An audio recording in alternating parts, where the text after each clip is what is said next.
Good evening. Welcome back to the sixth in a series of 24 lectures sponsored by the Kansas Board of Education.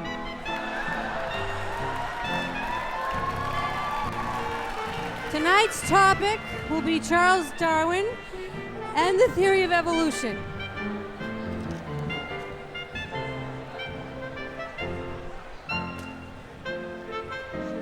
Tonight's topic will be the same one we discussed last night, feline reaction to bearded men. First slide, please. This research study involved cats being exposed to photographs of bearded men. Initially, the cats were exposed to photographs of Robert Bork, former U.S. Supreme Court nominee. However, that study was halted by animal rights activists. So the researchers redid this study using pictures of completely different bearded men, none of whom resembled Robert Bork. And let's take a look at how that work went. Next slide, please.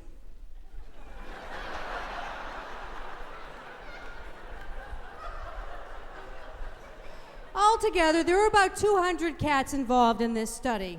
The research took 8 months to complete. At the end of that time, the researchers concluded that cats are basically indifferent to photographs of bearded men.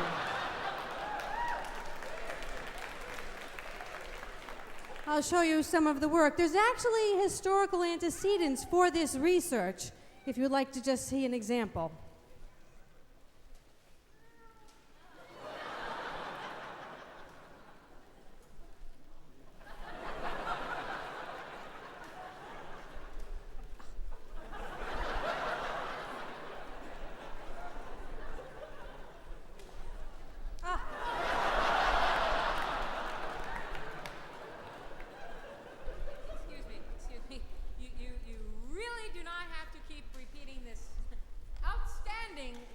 Of yours. You see, we're not in Kansas anymore. as will soon become abundantly clear.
Ladies and gentlemen, welcome to the 9th, first annual Ig Nobel Prize ceremony.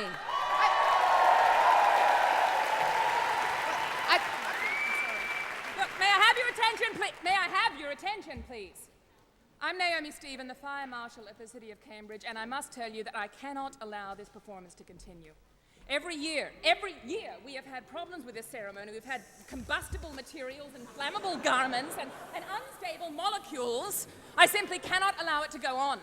Kindly leave, disperse by the exits as quickly and... What?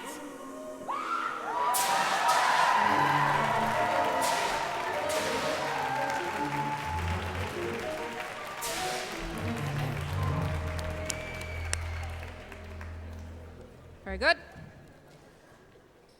Ladies and gentlemen, welcome to the 9th, first annual Ig Nobel Prize ceremony.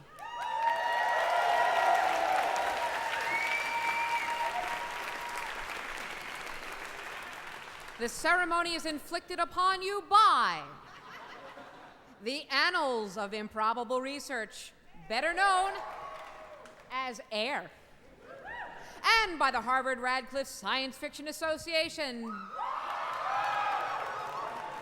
better known as HRSPA, and by the Harvard Computer Society, who want to be better known.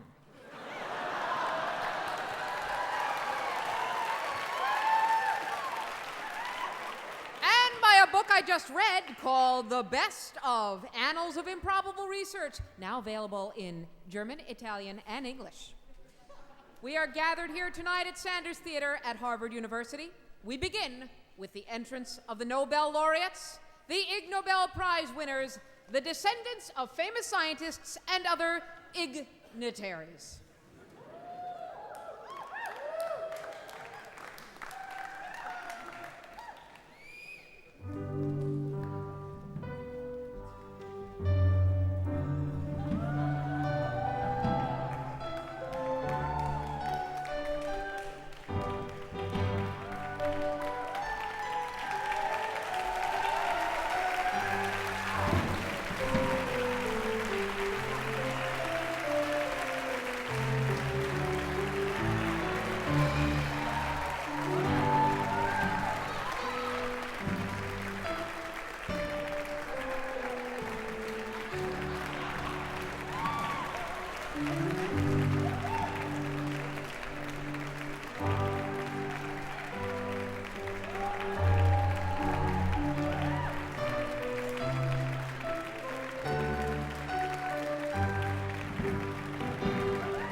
The grand entrance parade of the marching delegations, led by the exalted Grand High Panjandrums of delegations, Nyla Robinson and Invisible Ed Jacobson. And now we'll begin the parade. As I introduce each delegation, it will make its presence known.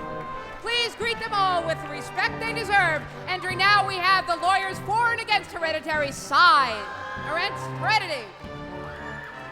Genetically engineered to possess the best traits of both personal injury lawyers and HMO customer service representatives, the lawyers for and against heredity are prepared to fight for your DNA down to the last amino acid. We will also be seeing tonight the Boston Mensa Gene Pool. Can they stand up, please? Mensa, the international organization for people who score in the abnormal range on certain psychological tests. The Wellesley College chapter of the Society of Physics Students, also known as Babes in Boyland, size 8. Where? Mezzanine E. Description: we're a group of scientifically minded ladies who are venturing from the all-female recluse of Wellesley to emerge as babes in Boyland as we enter the physics and scientific communities. We hope the Ig Nobel will help us to better understand what we're getting ourselves into. And will everybody give their best diabolical cackle for the evil geniuses for a better tomorrow? Please stand and be recognized. From Dr. Doom to Dr. Strangelove, better living through reckless experimentation. Current evil plan, kidnap an Ig Nobelian. And now, from the Museum of Bad Art. The Museum of Bad Art is the only museum in the world dedicated to the collection, preservation, and exhibition of bad art. One of their many mottos is, art is too bad to be ignored. Please give it up for the Harvard Computer Society. The Harvard Computer Society Center for Y2K Genetic Readiness. The center has discovered that a bug in the chromosome of all living beings will cause your biological clock, the biological clock of all living organisms, to become confused on January 1st, 2000. The glorious Texas delegation. They marched all the way here from Texas. Their motto is, we love to kill, and it shows.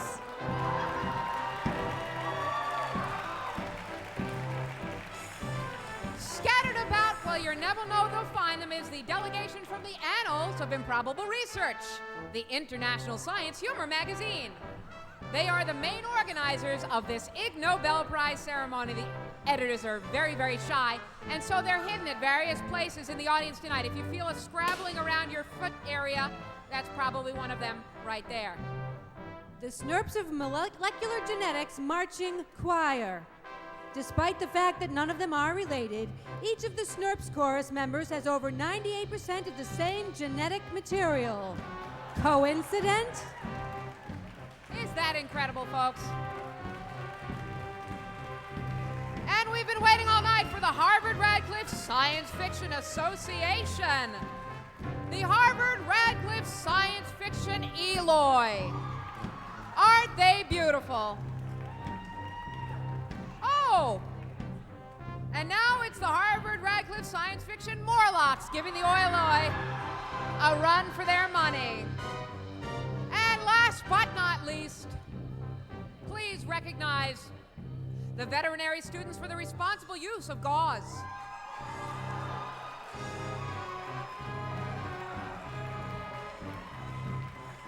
Veterinary students everywhere ask everyone to take pause when using gauze. I just read them, folks, I don't write them. And those are our delegations for this evening. Ladies and gentlemen, boys and girls, phenotypes and genotypes, chromosomes, genes, and genomes, may I introduce our master of ceremonies, the editor of the Annals and... No, he said he didn't want me to talk about what he does with the Annals. The editor of the Annals of Improbable Research. Please give it up for the chief airhead, Mark Abrams.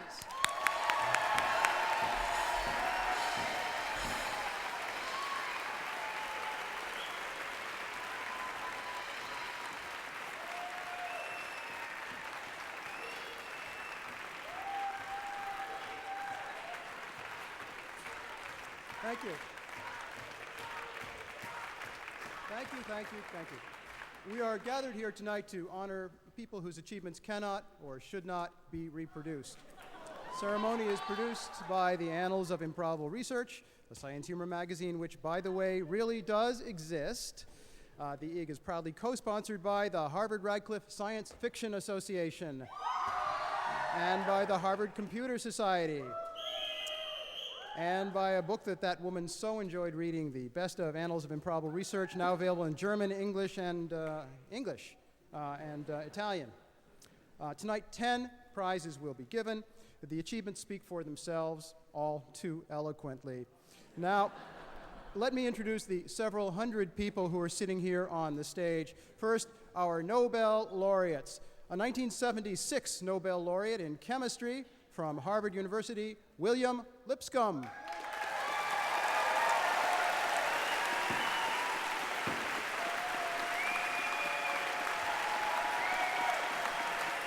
A 1979 Nobel laureate in physics from Harvard University, Sheldon Glashow. A 1998 Nobel laureate in physics from Harvard University, Robert Wilson. A 1986 Nobel laureate in chemistry from Harvard University, Dudley Hirschbach. A 1990 Nobel laureate in physics, Jerome Friedman, as usual, was prevented from joining us. He appears now, however, via the magic of slides and tape. I hope all of you are enjoying this occasion as much as I am. Thank you, Professor Friedman. Several other laureates will also be joining us in electronic or other form.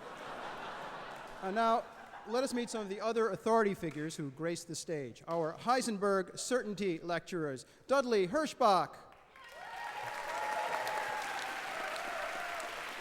From the University of California, Berkeley, Mimi Cole. From Bath, England, and Sydney, Australia, Len Fisher. From Harvard Medical School, Joanne Manson. Our Major Domo, Gary Dreyfus. Our Minor Domo, Nyla Robinson. Our other Minor Domo, Matthew Lena. Our other Minor Domo, Brad Barnhorst. Our performing Swedish scientists, Joost Bonson, Isabel Rosenberg, and Daniel Rosenberg.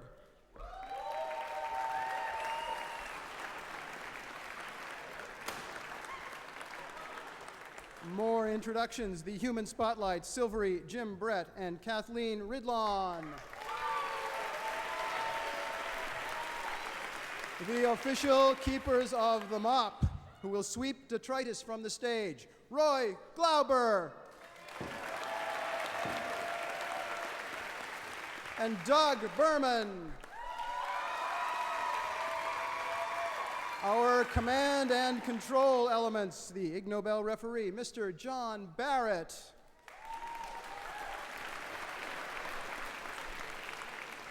For those worried about sex and violence, our V-chip monitor will attempt to block anything offensive from reaching your eyes, ears, or fingertips.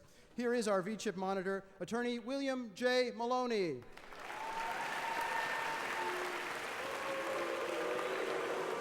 Mr. Maloney, will you please demonstrate your displeasure?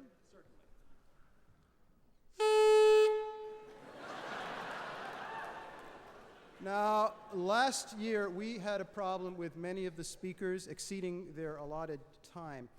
Here's how we're going to solve that problem.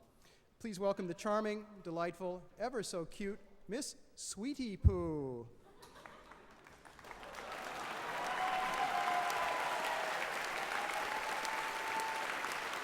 Miss Sweetie Poo is 8 years old. Miss Sweetie Poo, would you please demonstrate what you'll do when a speaker exceeds his or her allotted time?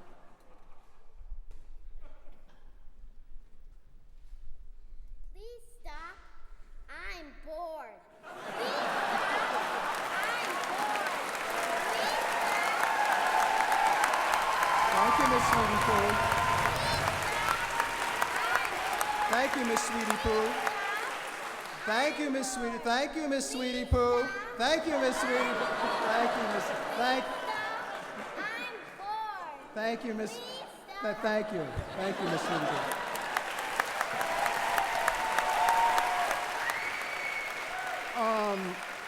On with the introductions. Our house musicians from a house in far-off Alston.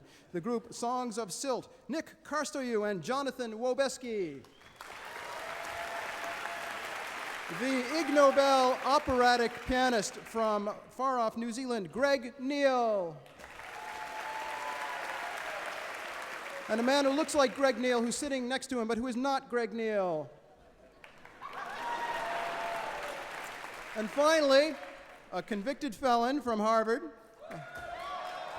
and a member of the AIR editorial board, the man whose worm program shut down the entire internet, Robert T. Morris.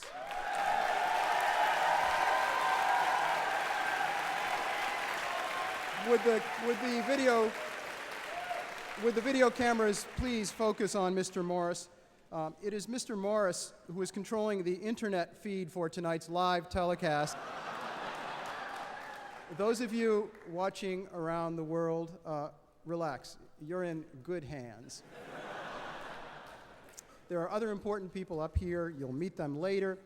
The live internet telecast is made possible with generous help from our biological and chemical friends at HMS Beagle. That's at www.hmsbeagle.com.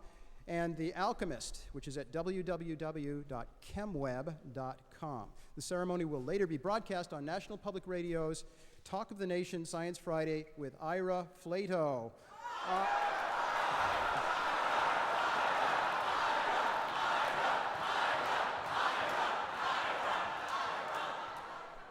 Miss Sweetie Poo is in attendance. Let me remind you. That will be on the day after Thanksgiving. American Thanksgiving, not Canadian Thanksgiving. And now, it is my honor to introduce our presiding monarchs. Make way for the King's Bodyguard.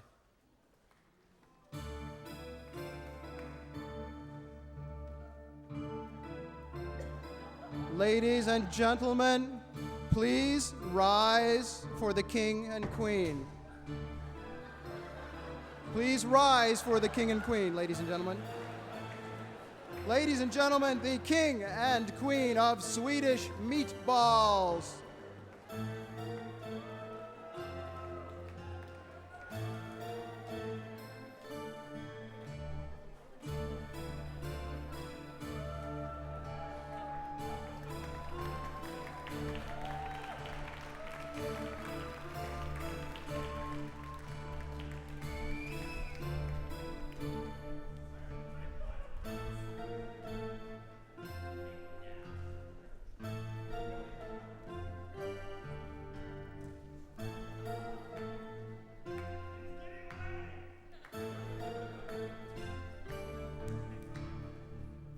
Accompanied by the King's personal groomer. You may sit down.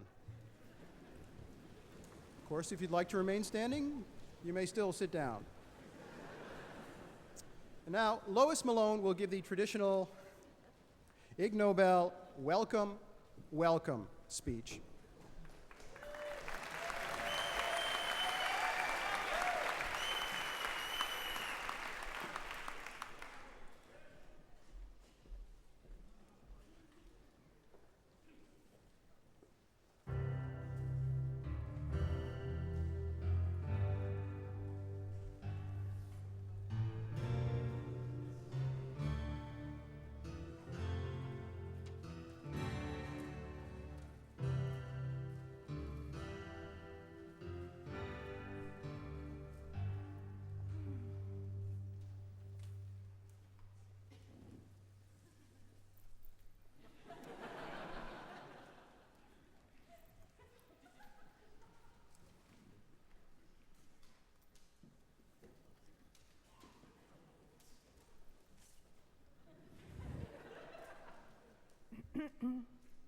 Welcome. Welcome.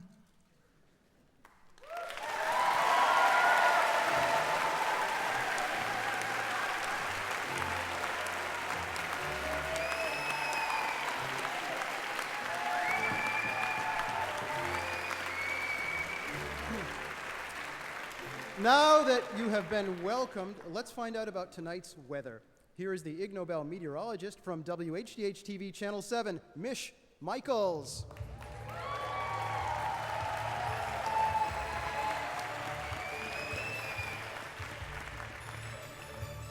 Good evening. I'm meteorologist Michelle Michaels from 7 News, live on location this evening, amidst a storm of activity here at Sanders Theater. We came here to bring you the latest on a most unusual atmosphere. Strangely enough, there is absolutely no wind. Above, the sky is dark, yet no precipitation falls. And the steady state temperature of 72 degrees Fahrenheit has been kept for the last 120 years. Thanks to a stagnant baroclinic boundary, which is over the area, supported by a deep trough over Yale, all the vorticity is being forced north of the area, and so these conditions should remain stable for the next 200 to 300 centuries. That's a quick look at the weather. Please do stay tuned. We have late-breaking news from the 7 News desk. Tonight we're covering 2 murders, a fire, and a cat trapped in a tree in Back Bay. Live on location, I'm meteorologist Michelle Michaels. We now take you back to the regularly scheduled programming already in progress.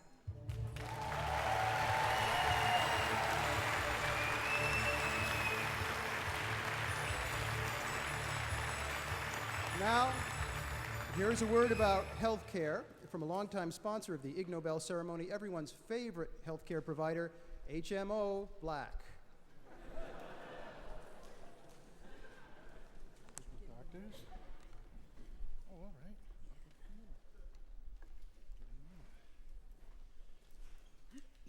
Hello, I'm Gary Dreyfus, the marketing director for HMO Black. And we've got exciting news about a major change meant to bring better health care to you. We know that you know that whenever we say no, you're in for something special.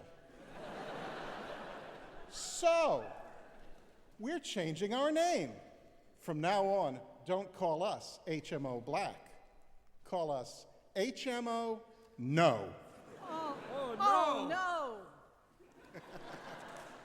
And now, some announcements from the medical directors of HMO No.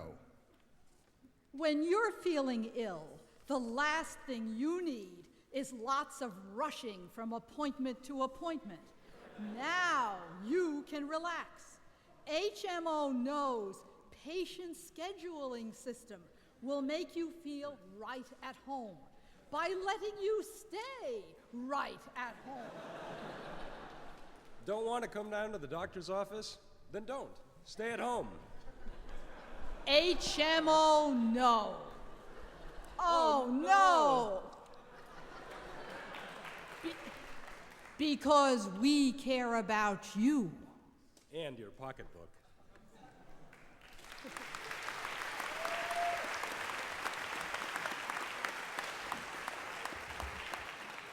The editors of the Annals of Improbable Research have chosen a theme for this year's ceremony. That theme is heredity. We begin with the introduction of descendants of famous scientists and inventors. First, a descendant of John Joseph Montgomery, the 19th century inventor of aircraft flight controls and of the first aircraft to achieve controlled, albeit unpowered, flight. Joseph Montgomery Goss.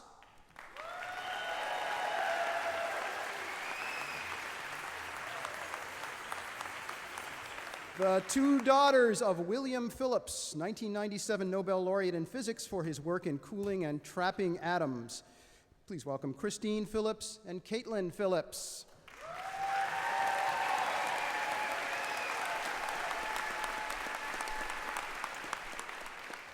The great-granddaughters of Morris William Travers, the co-discoverer of the elements neon, krypton, and xenon, Karen Travers and Robin Travers.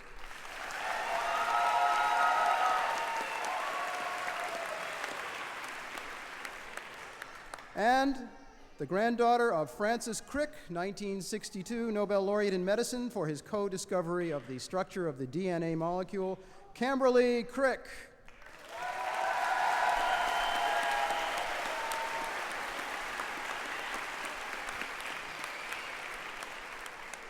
And now we have a musical treat. Last year, you may recall, an Ig Nobel Prize was awarded to Richard Seed, the man who plans to clone human beings, beginning with himself. This year, we invite you to join us for the world premiere of a new mini-opera based on the legend of Richard Seed. It is called The Seedy Opera. Those of you listening on radio can read the words on our website. There are 4 acts, 1 now, 3 later. Act 1 stars Matt Campbell as Richard Seed and the Nobel laureates as cloned sheep. And now, here is our narrator, Lisa Mullins.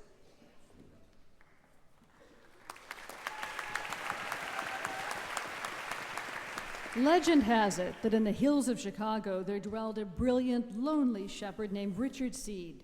One day he made a scientific breakthrough. He discovered how to clone sheep. Join us now as Richard Seed contemplates his sheep and yearns for companionship.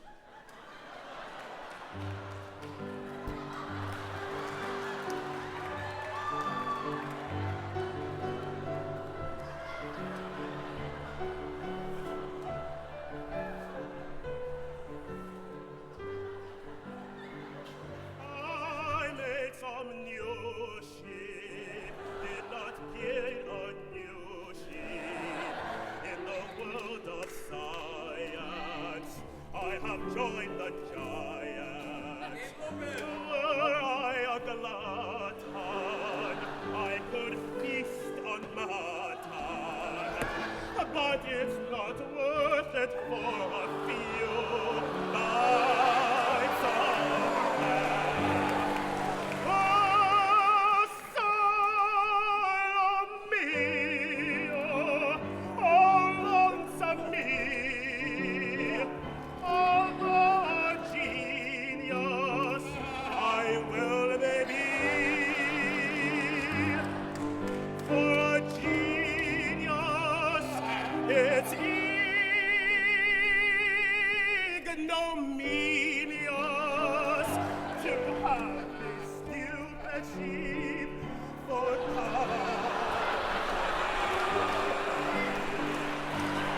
no stimulation from their conversation. It's so defeating. All I get is bleating. Were I a glutton, I could feast on mutton. But it's not worth it for you. Just like me.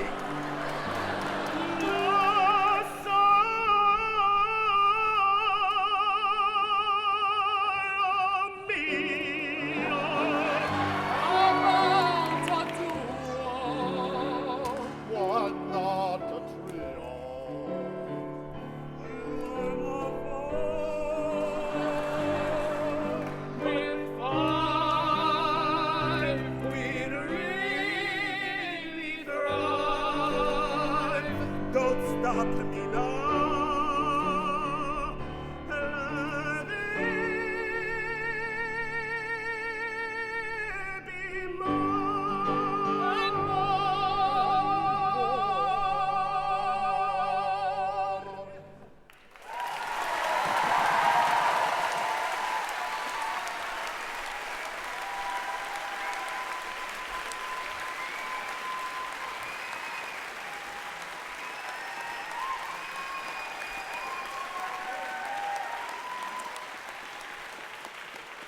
Now, to complete our tribute to heredity, we have 4 micro lectures. We have 4 micro lectures now. The first micro lecture is on the topic nature versus nurture. Please welcome from the Department of Mathematical Sciences at the University of Alaska Fairbanks, Professor Jennifer Caldwell.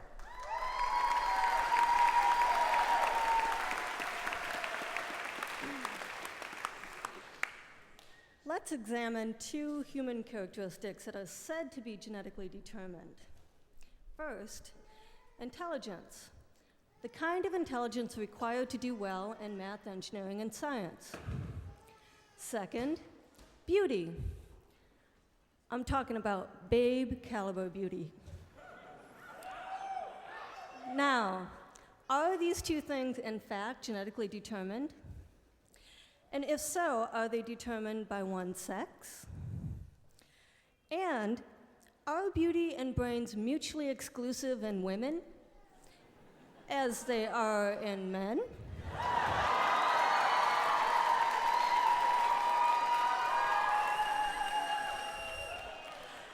Time doesn't permit me to explore this in detail here, so let's just cut to the chase.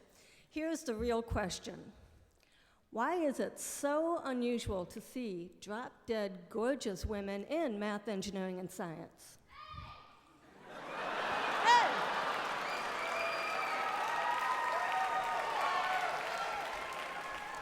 I said unusual, not impossible. There are four possibilities as I see it. A, the babes are way too dumb.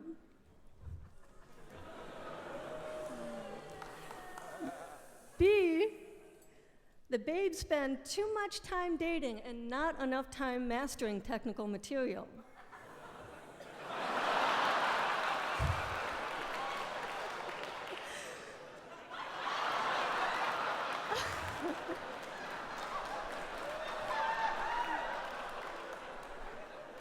C, babes know they can marry well, so there's little motivation to pursue such heavy workloads.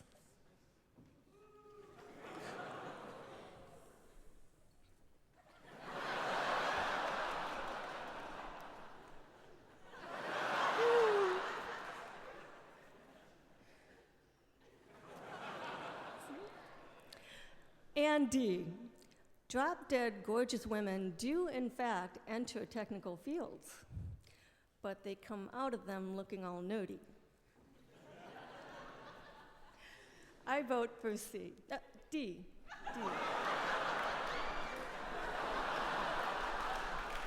Thank you.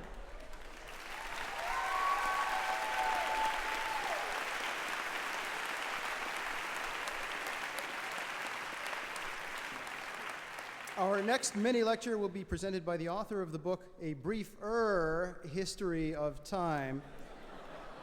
He will give a dramatization of the evolution of respiration in eukaryotic organisms. Here is Eric Schulman.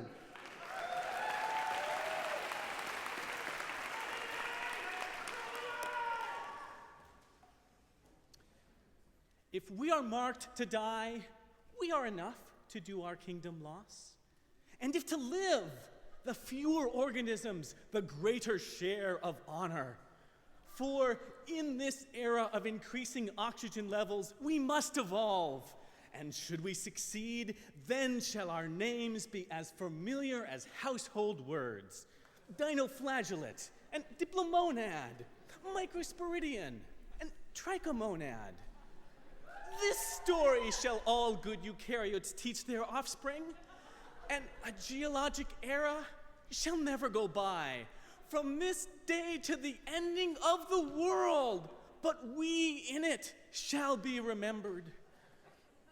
We few, we happy few, we band of protists, for those today that change their metabolic processes with me shall be my siblings.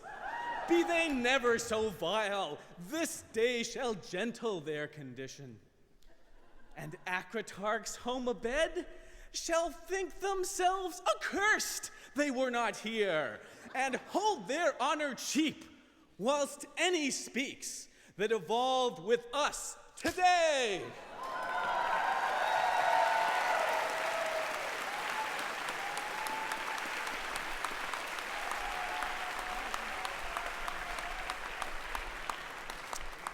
Thank you.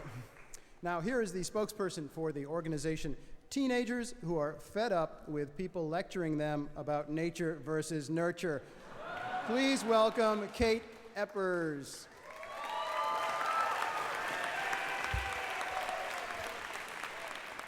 Hi, my name is Kate. I'm 16 years old. I speak tonight on behalf of my elders, those aged 17, 18, and 19, and on behalf of those aged 13, 14, and 15, who will one day take our places on the world stage. Old people always lecture us about our behavior. Some of them tell us it's a matter of nature and that our genes force us to act this way. Others say it's a matter of nurture, that we behave this way because our baby boom parents taught us weird lessons. No, I'm here to tell you it doesn't matter. Biologists know that big stretches of our DNA are called junk DNA. The junk DNA gets passed down to each generation, but nobody pays much attention to it. I say that if teenage behavior is in our nature, it's fully as interesting and fully as innocuous as junk DNA. And if some messed up behavior is being taught to us, don't worry, we're really good at ignoring our teachers. So, chill out, old people. I mean, yes, it's in your nature to nurture this grudge against teenage behavior, but don't worry, you'll grow out of it. Thank you.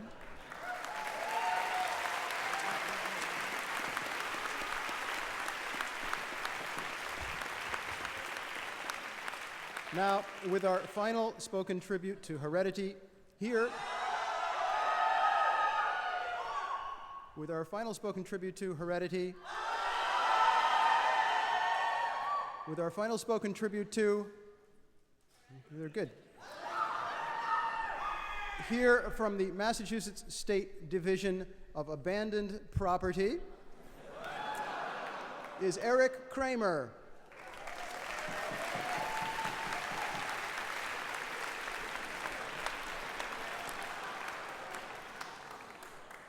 I come to you with the seriousness and truth about this. This is the American, or the state of Massachusetts. The Treasury has within it funds that have come to us abandoned.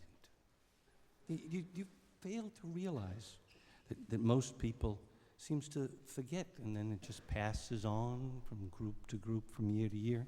You have within yourself height, body type, hair color when you got your hair.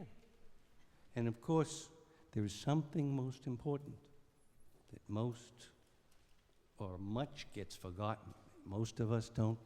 It's called that green stuff, money. Yes. Oh, it's not biological. Well, unless you're connected with a Calvin Klein.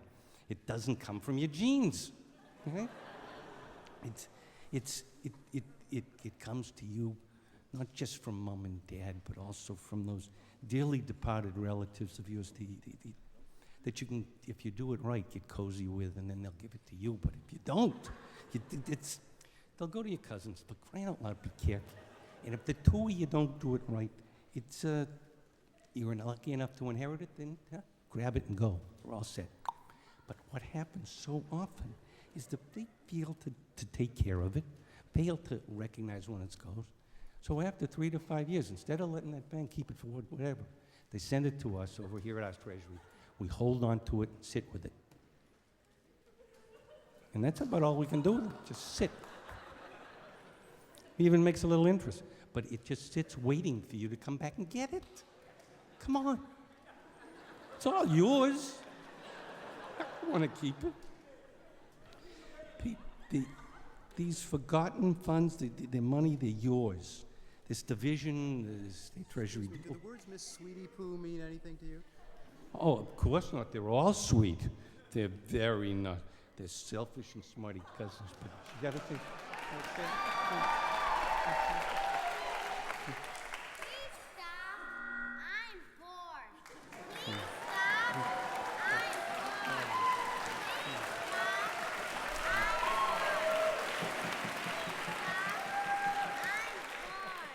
I don't blame you. It gets repetitive. Okay. I just want to bless my boss, my great aunt Shannon O'Brien. She's done a great job with us.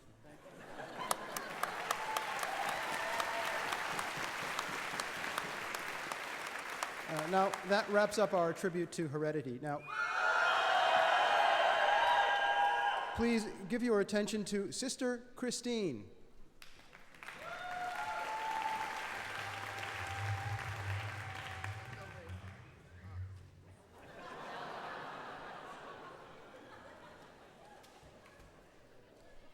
Please join with me for a moment of science.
Now, let's get it over with. Ladies and gentlemen, the awarding of the 1999 Ig Nobel Prizes.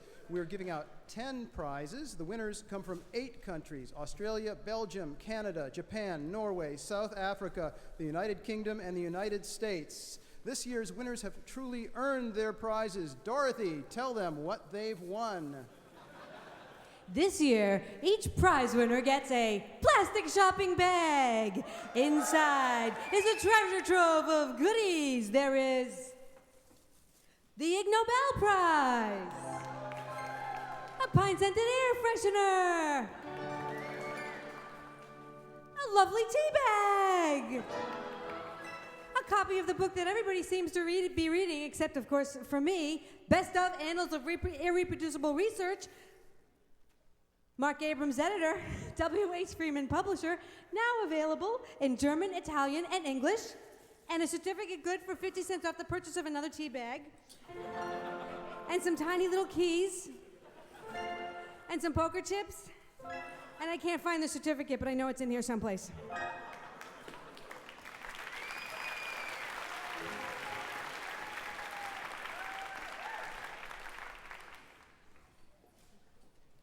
This is the coveted Ig Nobel Prize.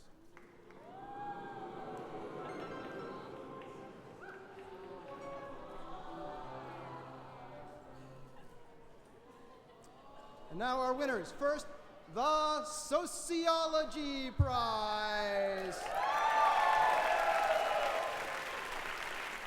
The Ig Nobel Prize in Sociology this year goes to Steve Penfold of York University in Toronto for doing his PhD thesis on the sociology of Canadian donut shops.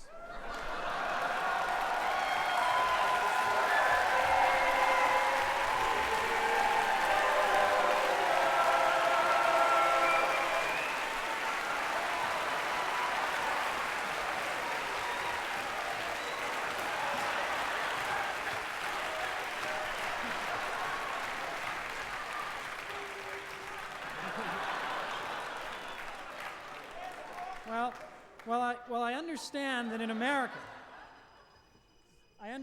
in America, doing a PhD thesis on the sociology and the history of donut shops might be considered a little odd. I don't know. In Canada, this is considered quite normal. In fact, quite noble, if I use that word. In fact, people come up to me in the street and they say, "Hey, way to go, buddy. Yeah, good job, eh?" Because you may not realize the donut is Canada's national food. Poems are written in tribute. Songs sing the praises of our fatty treat. Yet as a Canadian, I'm proud to say that to get this award in the city that originated the chain donut store, Boston, Massachusetts. Indeed, you are so well supplied with donuts. You are so well supplied with donuts that I would move here if it weren't for only one problem. As I walk around, there's too many Americans. Whole city filled with Americans. And I have no problem with that. You be Americans in the privacy of your own home, but don't do it on the street where everybody else can see. Oh, I think you're in Canada. And I should sing "O Canada." Just don't be American on the street where everybody else has to watch. Please stop. I'm bored.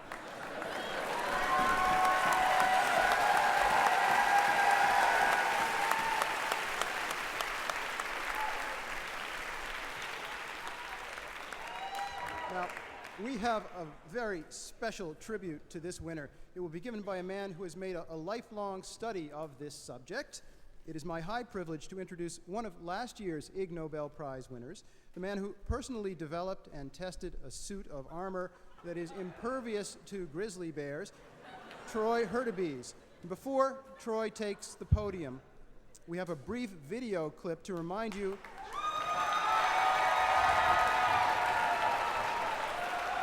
we do this to remind you of the impact of his achievement.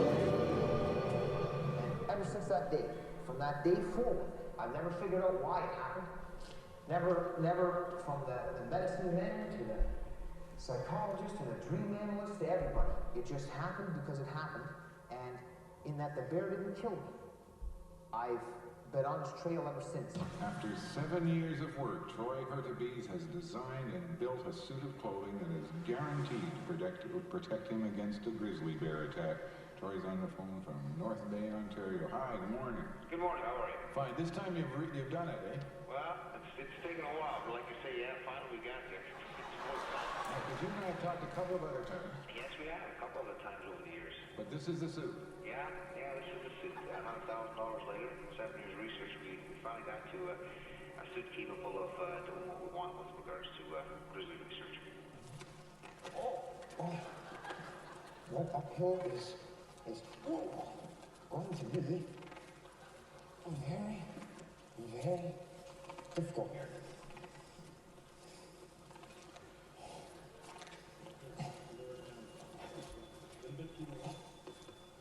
The log is going to bump me. Are you ready, Troy? I'm ready. Here it comes. And back.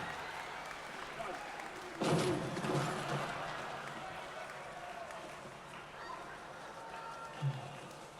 You okay? Mm-hmm.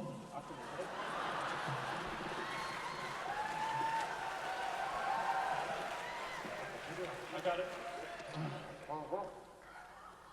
How'd that one go? Better than the first.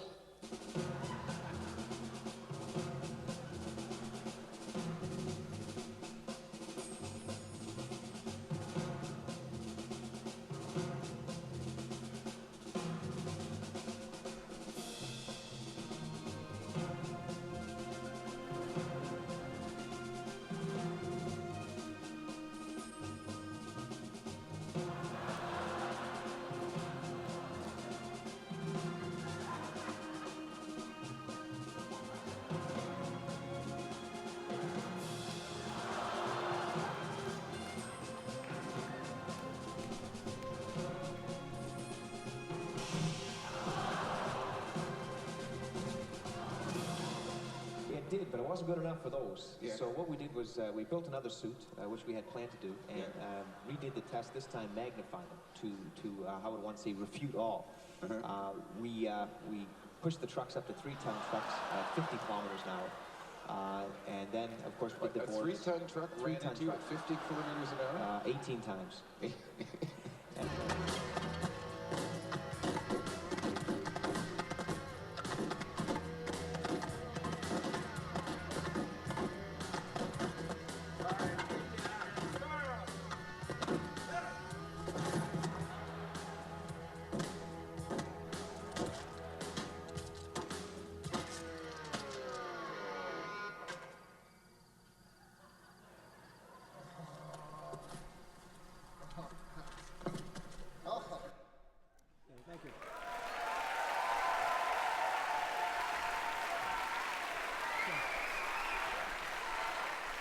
Now,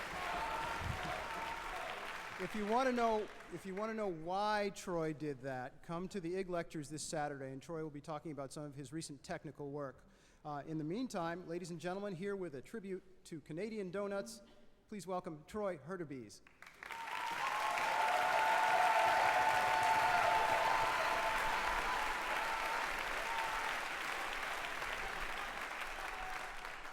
Well, it's good to be back.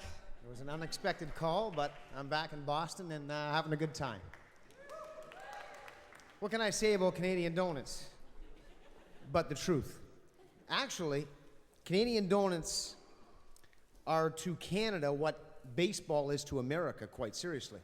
But there's a good side and there's a bad side. The good side is a lot of people like myself do many things in a donut shop. It's like I built the suit in the donut shop for my mind, really. I wrote 2 books in the donut shop, met my wife in a donut shop. Great things happen in Canadian donut shops. The downfall is that we haven't a police force because they're all in the donut shops. You don't call 911 in Canada, you just call Tim Horton Donuts. But it's a good thing Steve's done. As a Canadian, it's, sociologically speaking, it's really, really in-depth. Donut shops are that much to us. And for all of you people out there, I didn't know if that was a warm welcome or you just love to see me get pummeled. But if you really want to see some stuff on that, go to gman.ca and you'll really see some stuff. Thank you very much.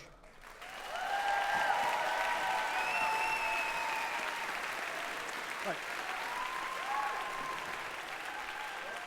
Now, I'd like to say that we're taking a little more time than we'd like to, so I would urge everyone to try to I'm not directing this at Troy, who was admirably brief, but I'd ask everyone to keep their speeches short. And in line with that, we now present the first Heisenberg Certainty Lecture. These lectures, hold your horses, these lectures are named after the Heisenberg uncertainty principle, which in turn was named after Nobel laureate Werner Heisenberg, who developed it. The Heisenberg uncertainty principle states that while you can determine either the location or the momentum of an elementary particle with great precision, it is impossible to accurately measure both at the same time. Here are the rules. Each Heisenberg Certainty lecturer can speak on a topic of his or her own choosing, with no restrictions, save one. Each talk is strictly limited to 30 seconds. The time limit will be enforced by our referee, Mr. John Barrett. Mr. Barrett?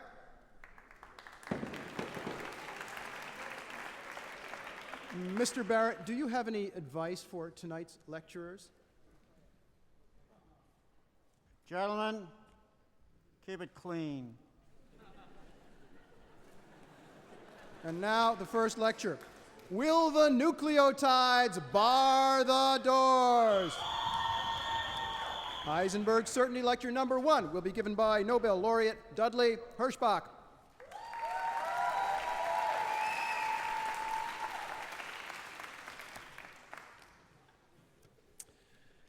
Nearly everyone has heard of the famous principle of Heisenberg and learned that it inhibits knowing both where we are and where we're going. What's stranger still, it even insists that every particle in motion must persist. Oh, yes, yes. Hi. Yes, yes. How you doing? Good. That's our granddaughter always says to me. I'll go right on here. How odd, therefore, it is that nobody has remarked about a lexicological oddity.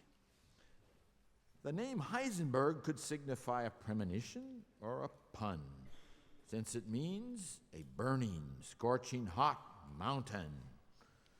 For when a rumbling volcano erupts and overflows, an ancestral elf may be asserting what it knows.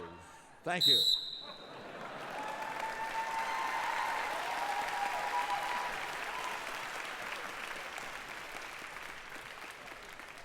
The Physics Prize. This year's Ig Nobel Prize in Physics is awarded jointly, first to Dr. Len Fisher of Bath, England, and Sydney, Australia, for calculating the optimal way to dunk a biscuit.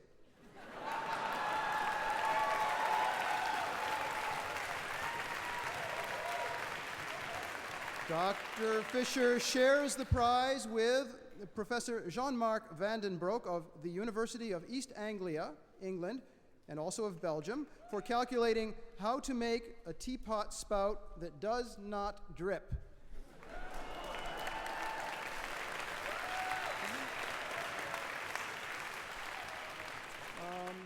Dr. Fisher. I thank you. 200 years. And finally, we have a British winner at a Boston Tea Party.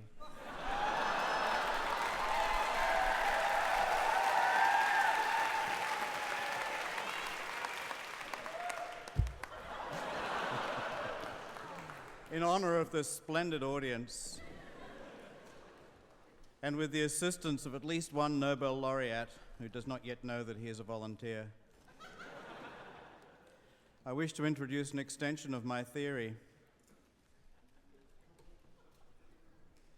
The extension concerns the very difficult and abstruse problem of donuts. Donuts. And Professor, if you would kindly take the donut.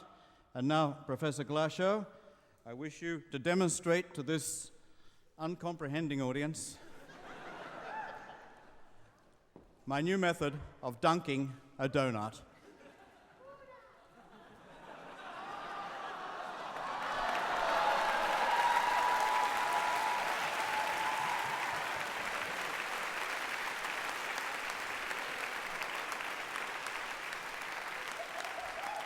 I seem to be very welcome here, so we will carry on by reading some of my fan mail.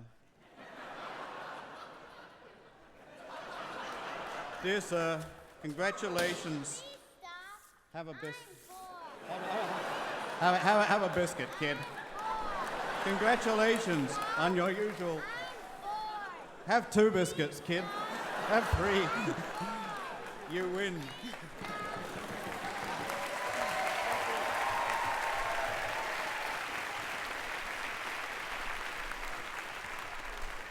Now, the Literature Prize. The Ig Nobel Prize for Literature this year goes to the British Standards Institution for its 6-page specification of the proper way to make a cup of tea.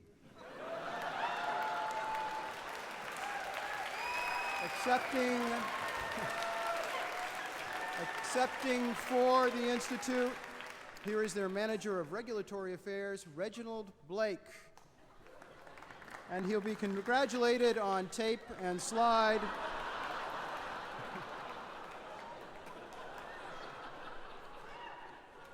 He'll be congratulated on tape and slide by Nobel laureate Mel Schwartz.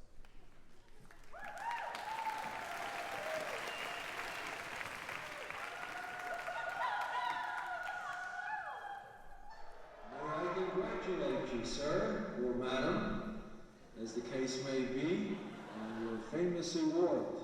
I hope that you will treat it seriously. Absolutely. My name is Blake, Reg Blake, BS 6008. As the English King Henry VIII said to his 6 wives in turn, I will not keep you long.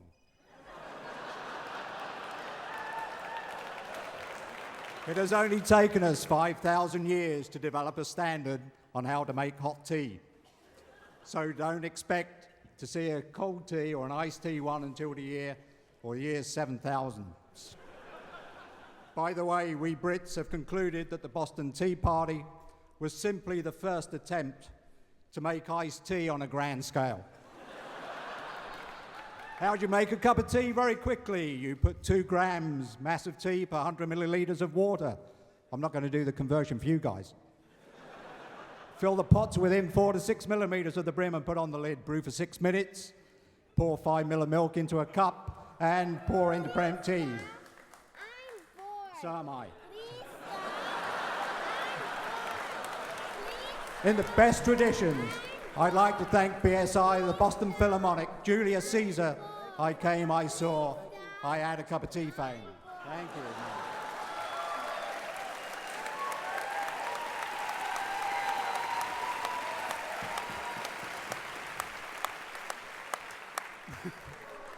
Prepare yourself now for a very personal, very special tribute. Ladies and gentlemen, the world premiere of a slide presentation prepared by Nobel laureate William Lipscomb. It is entitled, Professor Lipscomb Makes a Cup of Tea.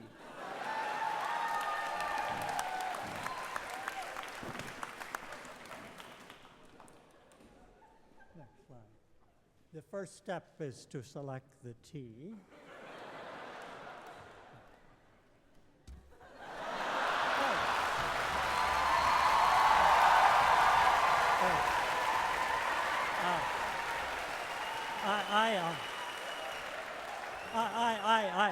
I apologize for the pun. There's the poet who said that a pun is the lowest form of humor, and there is no vice versa. Oh, that's the tea. Now we have it. We have tea. Okay. But which one? I have an idea now. Next slide. Next slide. This is past the expiration date. It's cheaper that way. Next slide. The next step is to obtain the water. We've already learned that the Bostonians made their tea with salt water back in the old days. They will get some water now. Oh. This is a fountain in Dahini Park. And, no. Not the Charles. This is just after the hurricane. Pure water. Next. Bring the water to a boil. Okay, next. Next.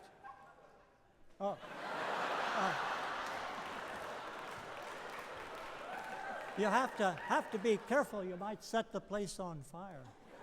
Next slide. Add water to tea. Oops.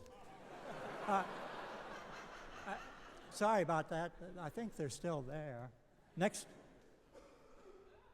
Enjoy it.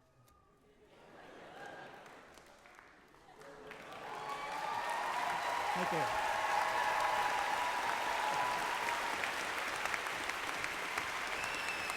Professor Lipscomb.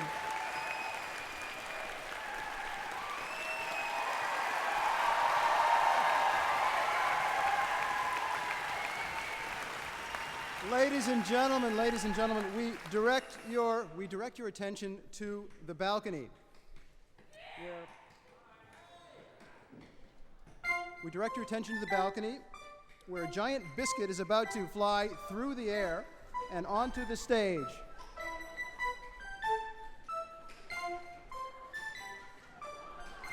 If our calculations are correct, the biscuit will land directly inside our tap dancing teacup, thus dunking itself in an optimal manner. Special musical treat marks the occasion, the world premiere of Fanfare for Kinetic Pastry by Sister Christine and Dudley Hirschbach. Oh, that wasn't quite optimal. Well, we'll try this a second time, this time with a giant Canadian donut. Ladies and gentlemen, let the donut descend.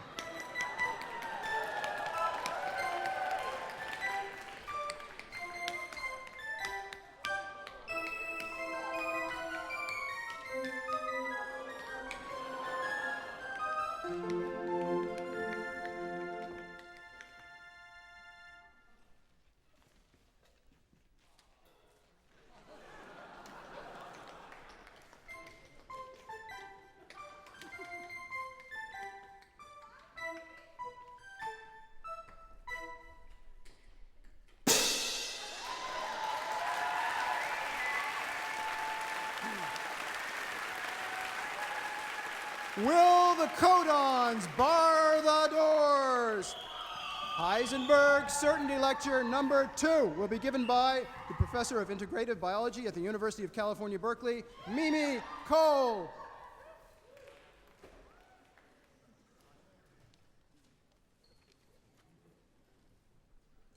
This is an aerodynamical analysis of Congress.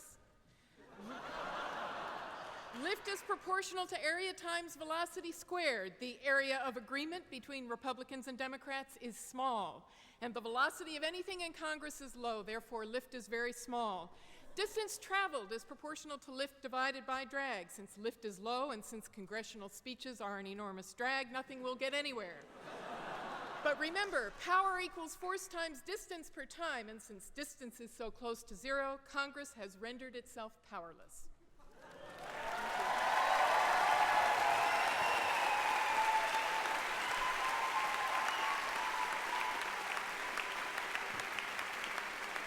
The Science Education Prize.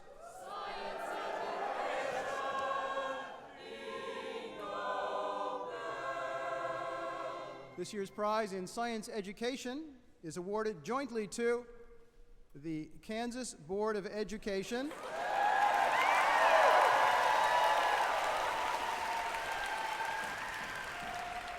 and the Colorado State Board of Education for mandating that children should not believe in Darwin's theory of evolution any more than they believe in Newton's theory of gravitation, or Faraday's and Maxwell's theory of electromagnetism, or Pasteur's theory that germs cause disease. The winners could not or would not be with us tonight. However, we have two people here to accept the prize on their behalf. First, if I can find my place. Thank you. First, we have the person who last year became the youngest ever to publish a research paper in a major medical journal. She's come here from her Colorado school for this occasion. Please welcome 12-year-old Emily Rosa.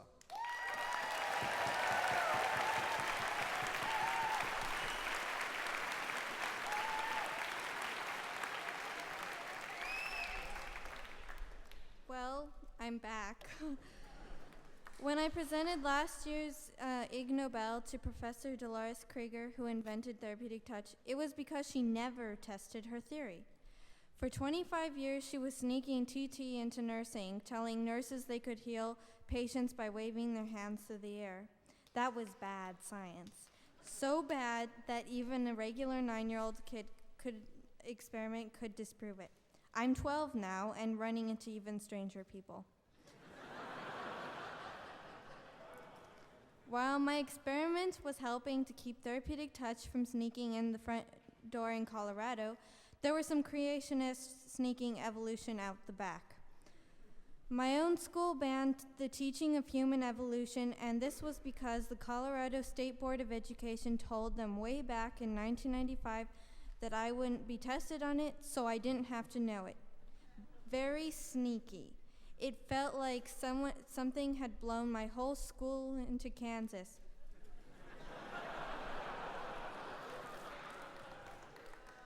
Maybe a tornado. Actually, in Colorado, 6 out of 7 board members agree evolution is just a theory.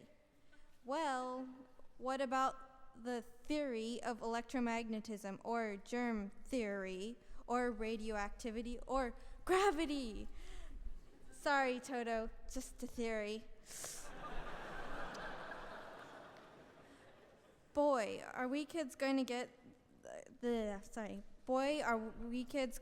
totally wrong idea about all of science if we taught that scientific theories are just guesses. Talking about human evolution is forbidden in my school, as is the origins of all life, and especially the origin of species. So some kids in my class think that once upon a time, dinosaurs and humans lived together. Maybe the Kansas kids can use our textbook. It's called All I Ever Needed to Know About Evolution I Learned from Fred Flintstone. By the way, my science teacher last year had never heard of Stephen Jay Gould.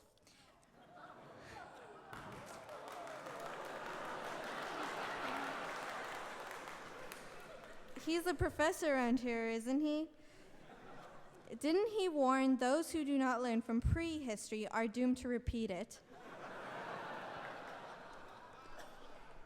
If this Iggy doesn't change public schools teachers' mind in Colorado, I know another place where we kids can find about things like speciation, punctuated equilibrium, and human evolution. Oh, there's no place like homeschooling. There's no place like homeschooling.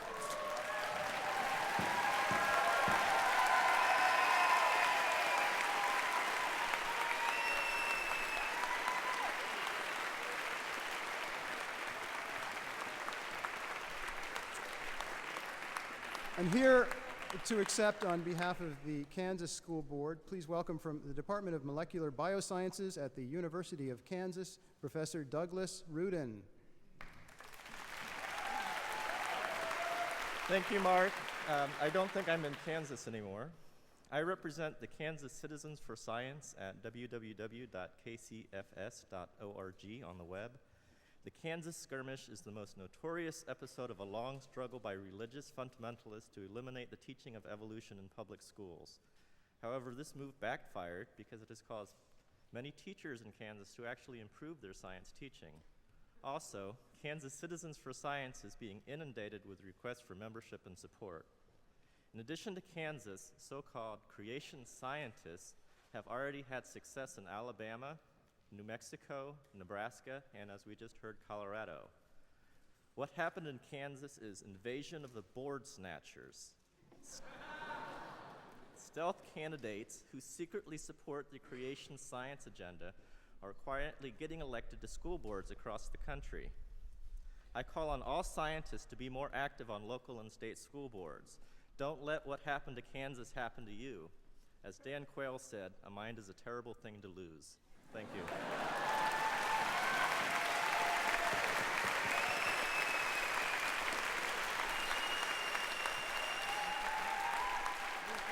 And now, here is Act 2 of our opera. Please welcome our narrator.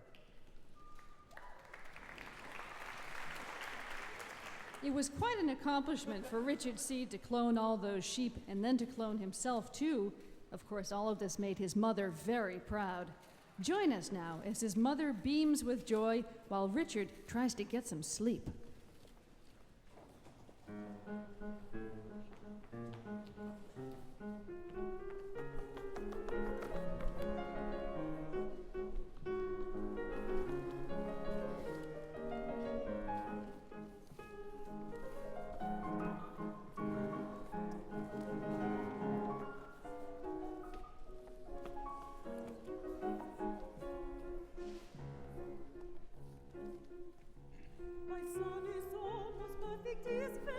Like every other mother's son, compared to others, though he's better by a ratio of 4:1. No other mother with immaculate conceptions ever had more than just one.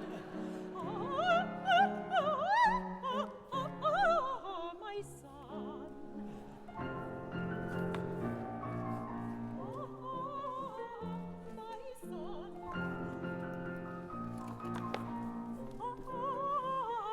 My son.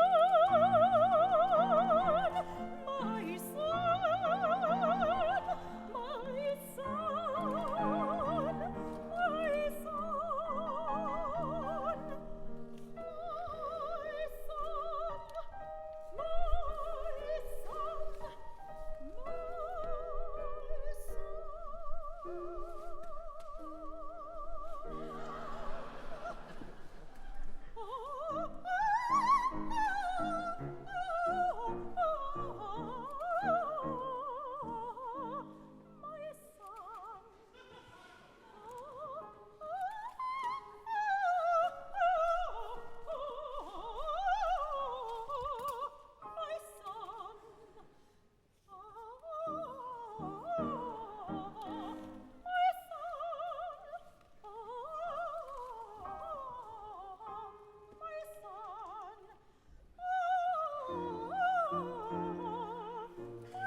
is very much like every other but the sun. Compared to others, though he's well advanced, I appreciate all apart to one. No other father in immaculate conceptions ever had more than just one.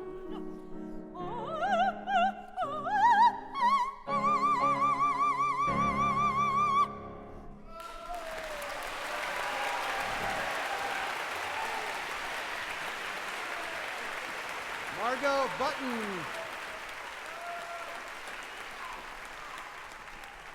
The Medicine Prize. The Ig Nobel Prize in Medicine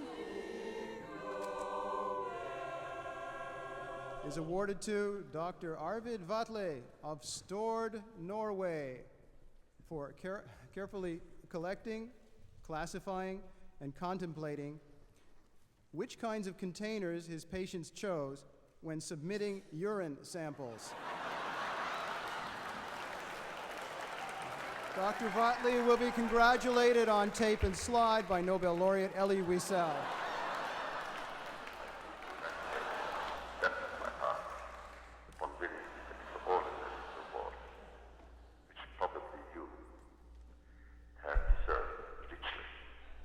I don't know why, nor do you.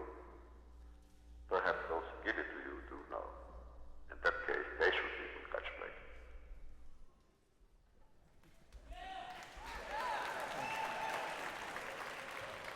Martial ceremonies, ladies and gentlemen, with tears in my eyes, I have to admit that my present study is not a serious exercise for the promotion of science.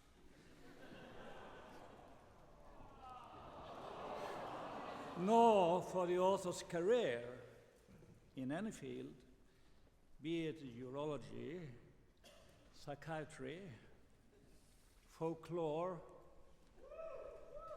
marketing, or medical history. But as a medical country practitioner, I sometimes find it necessary to whistle that I may not weep. However, I owe you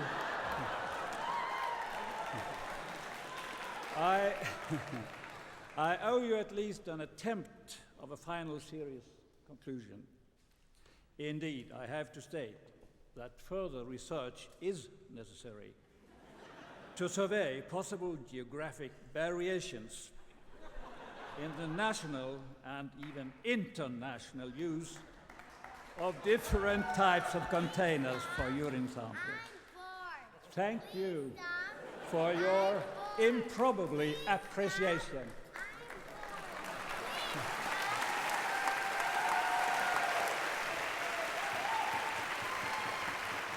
On Monday afternoon, this winner will give a special lecture at Harvard Medical School about his work. Now here's a special musical tribute being done to him by Nobel laureate Dudley Hirschbach and performing chemist Daniel Rosenberg. They will play a simplified version of that splendid instrument, the glass harmonica.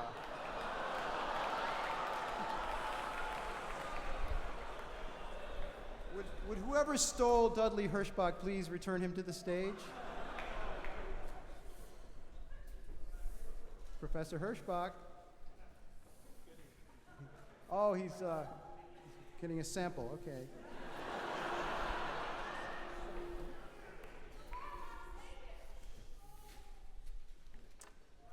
Okay. Very lovely. Thank you very much, Daniel. Thank you, Daniel. Daniel, thank you. There you go.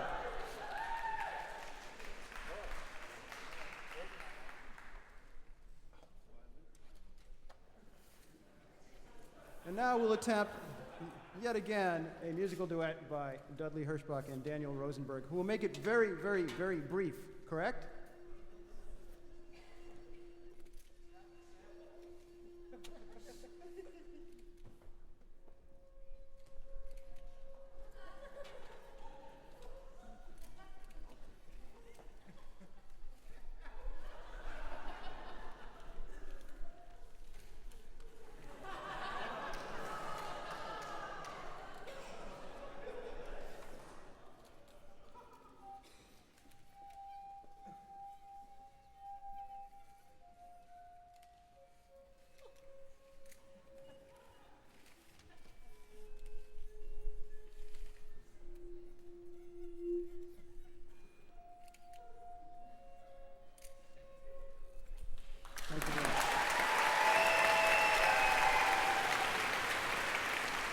Will the Exxons bar the doors?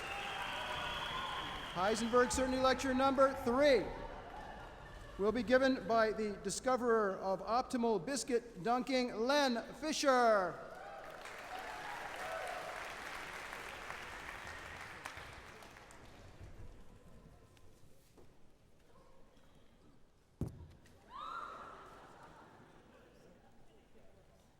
With every cup of tea I've drunk, I've always sought the perfect dunk.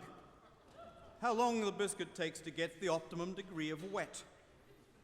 And now I've found it, 3.5 seconds on average, so I've retested my experiments with vital facts. It makes good sense to check them out. A ginger nut is quickest, held obliquely, but remember, the imprinted side must be held downwards in a wide, hot, full cuppa, while a hobnob will do a simply scrumptious job.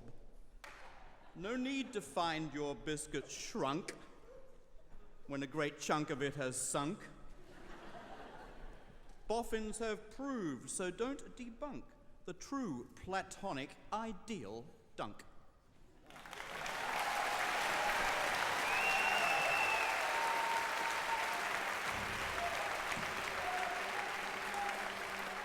The Chemistry Prize. The Ig Nobel Prize in Chemistry is awarded this year to Takeshi Makino, president of the Safety Detective Agency in Osaka, Japan, for his involvement with S-Check, an infidelity detection spray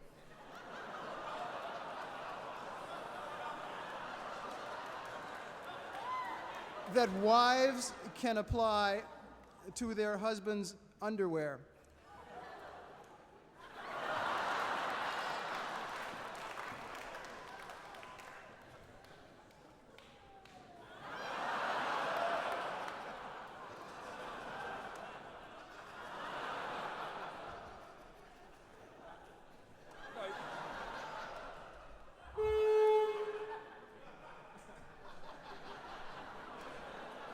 We had a demonstration plan, it jumped the gun, and the V-chip monitor, as you can see, has terminated the demonstration. Now, our winner, Mr. Makino.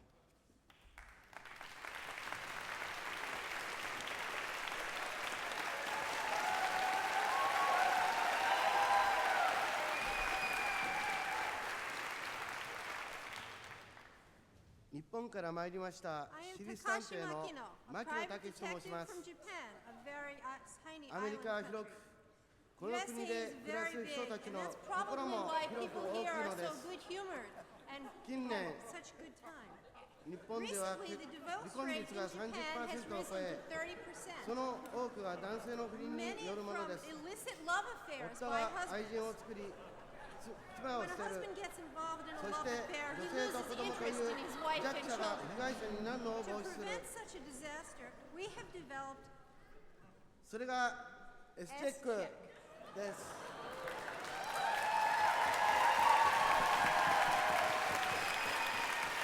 S-check は男性の下着に付着した微量の男性分泌物を生化学的に検出し、不倫の有無を判定するものです。不倫防止の検査液 S-check。日本の男性は怯えています。会場の紳士の皆様、これは大変だ。妻が S-check をどうぞご安心ください。アメリカでの販売予定はありません。も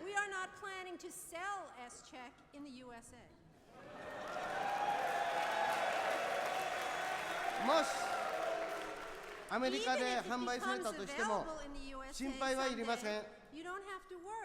パンツを履かなければ良いのです。Thank you. Thank you.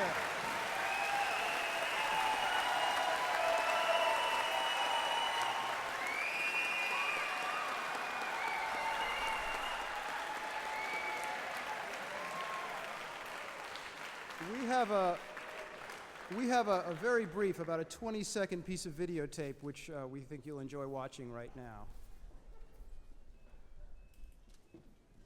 必ずあると思います。鑑定調査は何も尾行だけではありません。中には普通の人にできる調査方法というものを紹介しているところがあります。探偵歴18年の牧野武さんは、依頼をしてくる前に簡単な道具で予備調査をすることを進めている。例えばこのチェック液、浮気の決め手とはならないが、下着に男性の分泌液が少量でもついていると、このように青く染まるという。Okay, that's about enough. シャワーできれいに洗ったとしますね。それでも性行為が終わった後、2時間ないし3時間ですね、少量でも出続けるわけですね。これがきっかけで離婚した人も。Okay.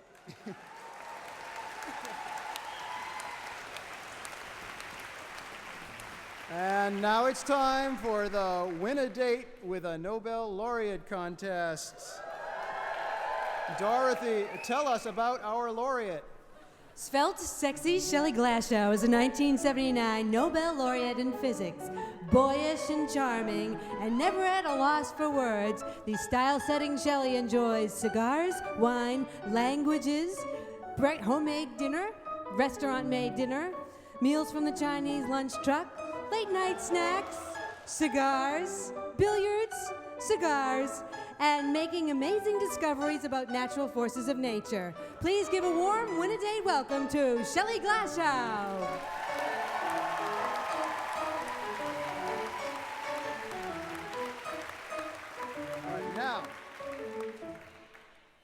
Now, let's see which lucky audience member will win a date with this Nobel laureate. When you entered the hall, you were given an attractive printed program. Please turn to page 6. One program has a special picture there of Gregor Mendel eating a bowl of mashed peas. If you have that program with that picture, then you have won a date with this Nobel laureate, and please come up on stage and claim him.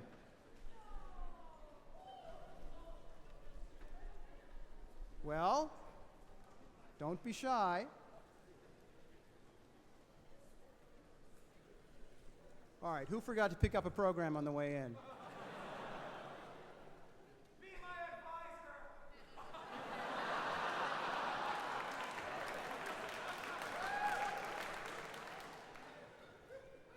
Well, who would like to win a date with this Nobel laureate?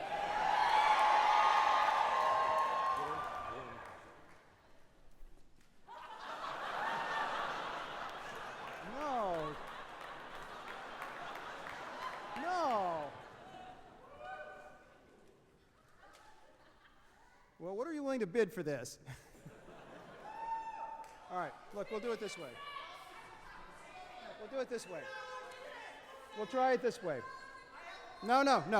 Look, we don't, we're running late. We have to do this quickly. We're going to do it this way. Oh, the winner is here? Here she is.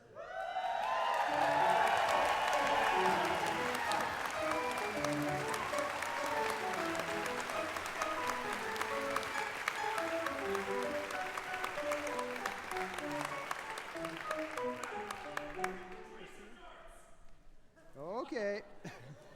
Yeah, that was a close call. Calm down. All right, now, please give your attention to Sister Christine.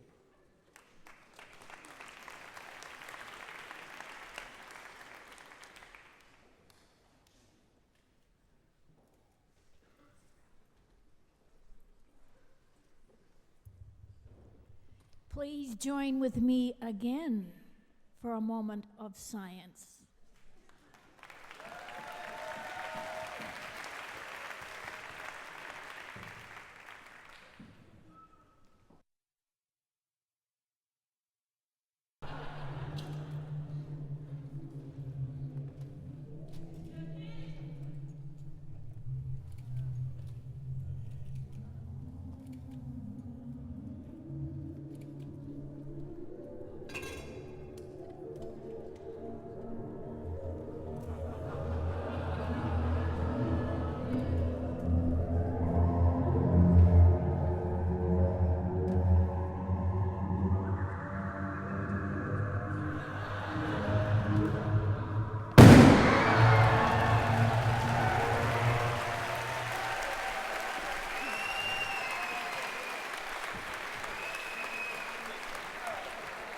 Now, here's another word about healthcare from HMO No. Did you ever wonder about your health and your money? We at HMO No have taken the wonder out of healthcare. Other healthcare providers waste time and money by suggesting that you get a second opinion on this, that, and every little thing. But second opinions are sometimes no different at all from the first opinion. What a waste of time and medical resources. At HMO No, we guarantee that you will get, at most, one opinion from our physicians. You won't have to put up with conflicting opinions ever again. Simple answers with no questions asked. That's what it's all about, if you ask our opinion. HMO No. Oh, no.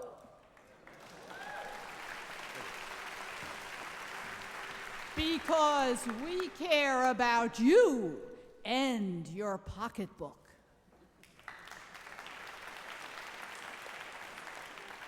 The Biology Prize. The Ig Nobel Prize in Biology goes to Paul Bosland of the Chili Pepper Institute at New Mexico State University, Las Cruces, New Mexico, for breeding a spiceless jalapeno chili pepper. He will be congratulated via audio tape by Nobel laureate Phil Sharp. Thank you. There is some method behind the madness. I want all of you to become chili heads. So my dubious plan was to make them mild. Then you would begin eating them. Then I'll make them a little hotter. You'll eat more. And then before you know it, you'll be able to eat the really hot ones. I like to say in closing, the only thing you have to remember that is chili peppers are like rock and roll. Whether you like them or not, they're here to stay. Thank you very much.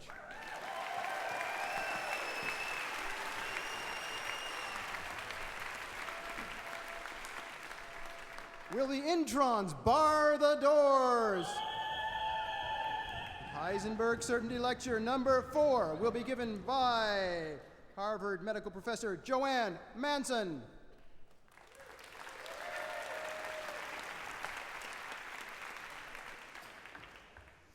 Since I spend most of my time doing medical research, I thought I'd provide a quick review of this past year's medical research highlights. This research offers clear, straightforward guidelines for improving your health. Number 1, wear sunscreen. Number 2, sunscreen increases the risk of skin cancer. Don't use it. Number 3, don't eat butter. Choose margarine instead. 4, don't eat margarine. Have butter instead. It's more natural. 5, no more than 2 to 3 eggs per week. 6, you can safely eat at least 7 eggs per week. 7, walk, don't run. 8, run, don't walk. 9, coffee's good for you. 10, coffee's bad for you. 11, alcohol's good for you. 12, alcohol's bad for you. 13, eat bread. 14, don't eat bread. Don't forget the sunscreen.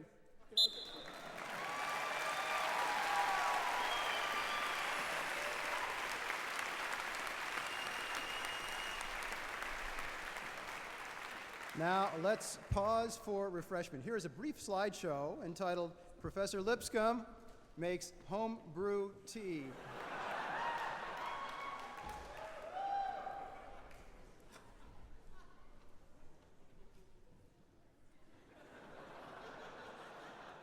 I was weighing the tea. This is water.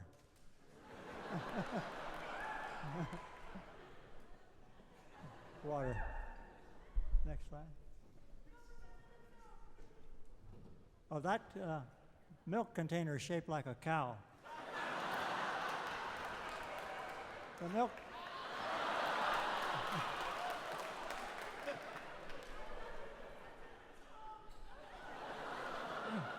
That's guaranteed. Yeah. Oh.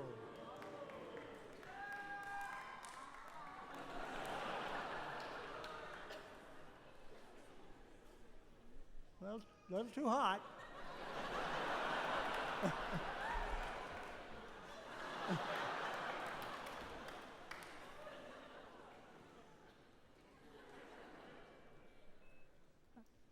That's better.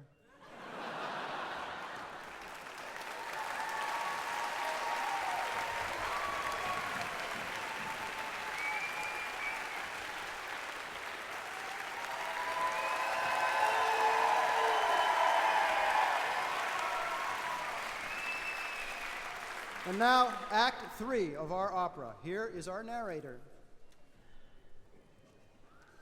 In far-off New Zealand, a young maiden has heard the news that in Chicago there are some identical and thus very valuable sheep. The maiden and her sisters decide to go steal the sheep, get rich, and then do something about their abysmal love lives. Let's listen to their maidenly thoughts.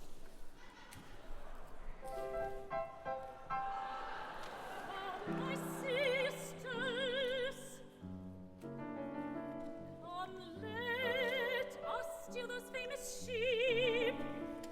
Then when we're rich, we will trade them in for something better, with which we can sleep.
Gentlemen, now would the Nobel laureates please take off your sheepskins and gather at center stage?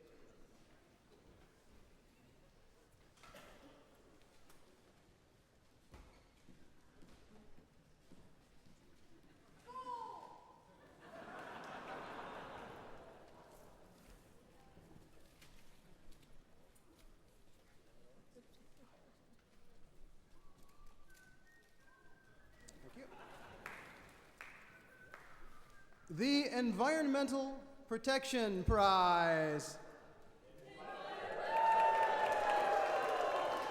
This year's prize in environmental protection. This year's prize in environmental protection is awarded to Hyuk-ho Kwon of Kolon Company of Seoul, Korea, for inventing the self-perfuming business suit.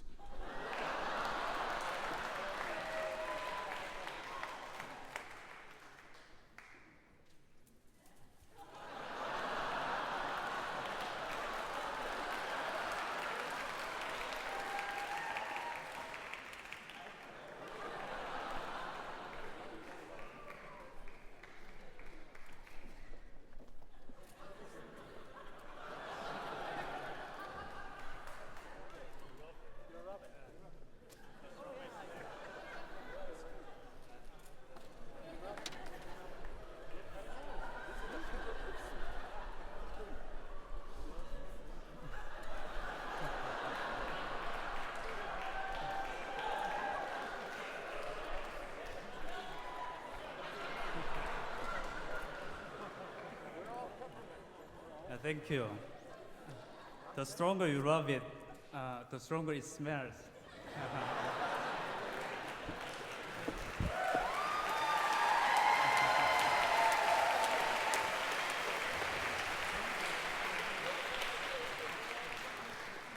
Thank you. It's my greatest pleasure to have the honor of receiving this prize. I used to put my faith in God, hoping that there would be fragrance in my life. However, I came to realize that the fragrance is in my suit.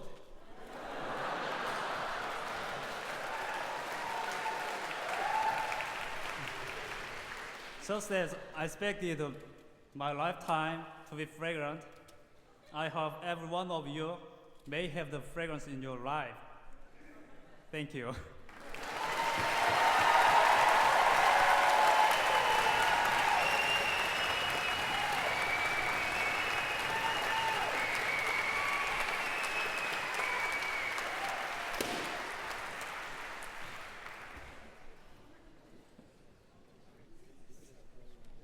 Now we have a personal and professional tribute from prominent attorney William J. Maloney.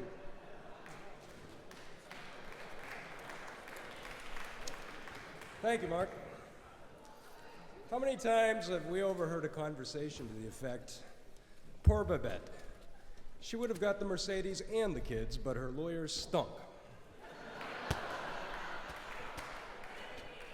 Now, securing the Mercedes was unquestionably a fine legal result, but the seemingly gratuitous statement about the lawyer's odor may have been quite literally true. Americans often associate odor with the legal profession, and some say with good reason. Now, Janet Reno, Alan Dershowitz, Judge Judy, and I have not risen to the top of our profession because of our good looks alone.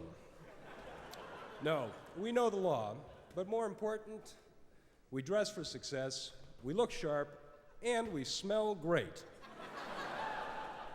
And now, thanks to Ig Nobel winner Mr. Kwan, a carefully chosen scented business suit is an indispensable weapon in my legal arsenal. Be sure your lawyers don't stink. Insist that they wear scented suits. Thank you.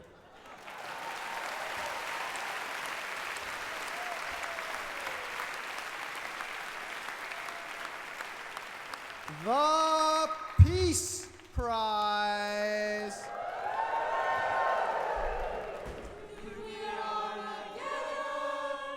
The Ig Nobel Peace Prize this year is awarded to Charles Fourie and Michelle Wong of Johannesburg, South Africa, for inventing an automobile burglar alarm consisting of a detection circuit and a flamethrower.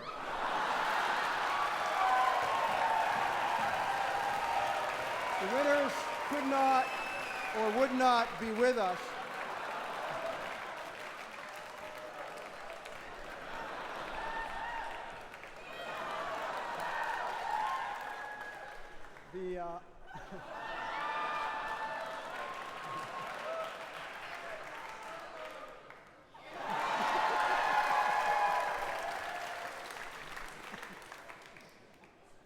I hope that's all.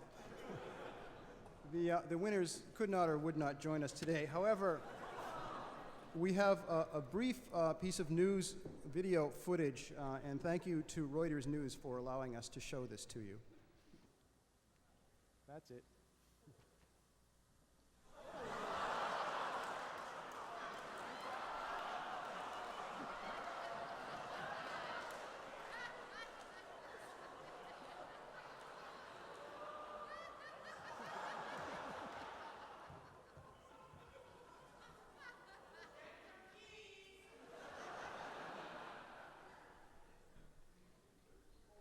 Okay.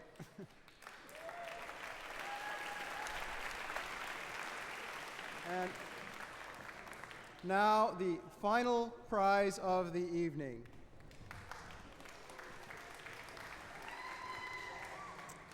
The Managed Health Care Prize.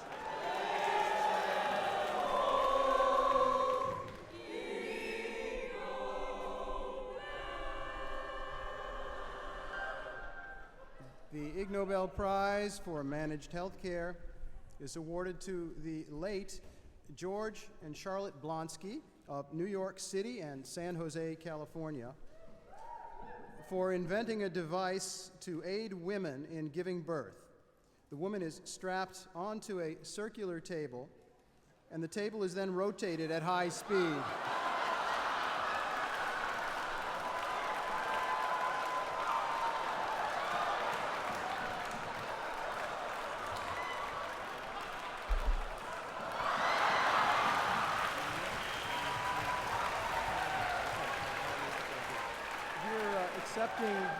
Accepting on behalf of the Blonskys, please welcome someone who has flown from California at very short notice, their niece, Gail Sturdivant, and her husband, Don Sturdivant. Well, I think that we're proud to accept this prize for George. I'm not sure. George was our aunt and uncle, Charlotte and George. We'd known him for a long time, and obviously he was very creative. I also might just mention that he was also very dignified. But he was also very fun-loving. They both were, and I'm sure that they would enjoy this evening very much. So thank you.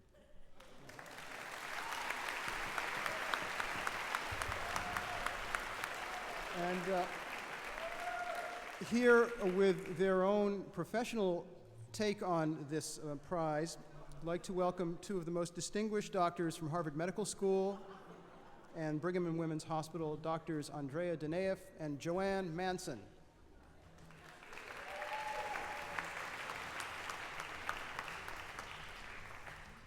We're specifically ungagged tonight by HMO No to talk about this wonderful advance in managed care that is bringing the possibility of drive-through births to reality. And you get extra points if you hit a bullseye with a baby. As Chief of Preventive Medicine at Brigham and Women's Hospital, it's my job to prevent certain types of medicine.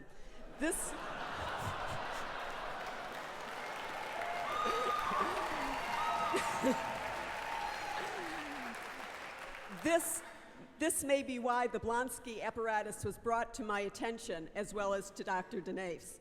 In all fairness, the Blonsky invention does have some advantages. First, to my knowledge, it's probably the only birthing device that comes with frequent flyer miles. Second, although this device was never commercialized, a variant of this technology is now being used by Starbucks in making frappuccinos. Thus, this device has had a major impact on our modern culture, and the world owes a debt of gratitude to the Blonskys. Thank you, Gail.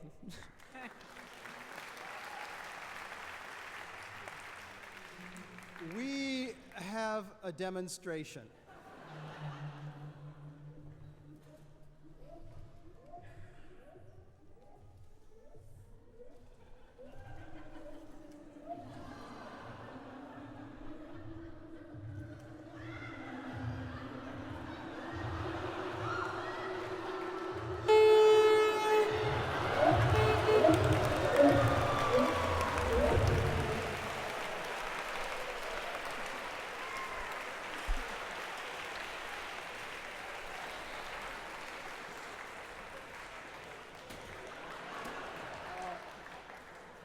afraid the demonstration has been terminated by the V-chip monitor.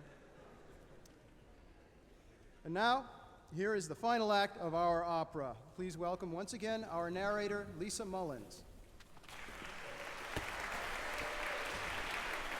The five maidens have journeyed to Chicago in search of sheep and love. Join us now as they find the cloned sheep, meet the many Richard Seeds, and fall in love, though in a most unexpected, delightful, and profitable way.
And now, Lois Malone will deliver the traditional Ig Nobel goodbye, goodbye speech.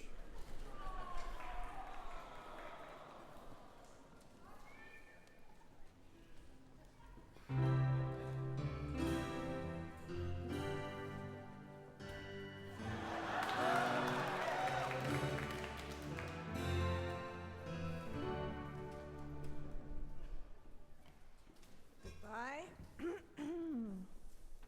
Goodbye.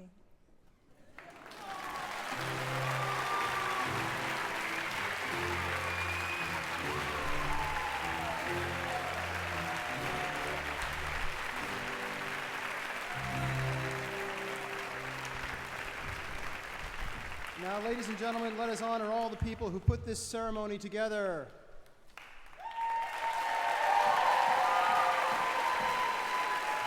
Would the Ig Nobel Prize winners and the Nobel laureates please go to center stage?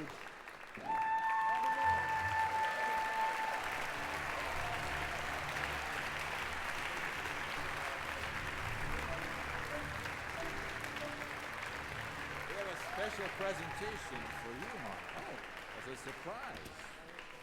Should I open it? This is something new, folks, for the first time. A little award to Mark himself.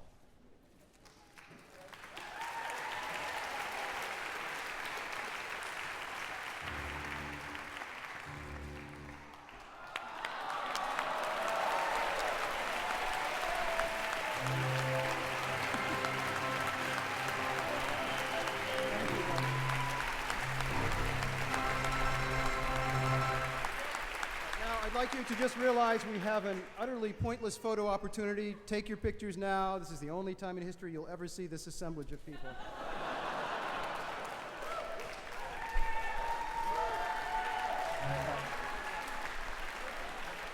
Please join us on Saturday. Most of the winners will be here. They will be giving 20-minute talks at MIT trying to explain why they did what they did. Troy will be announcing his new technological finding. Emily will be talking more about the situation in schools. Now, go home, brush your teeth, eat your vegetables, subscribe to the Annals of Improbable Research, please. And on behalf of the Harvard-Radcliffe Science Fiction Association and the Harvard-Radcliffe Computer Society, especially from all of us at the Annals of Improbable Research, thanks for joining us, and remember, please, this final thought. If you didn't win an Ig Nobel Prize tonight, and especially if you did, better luck next year. Thank you.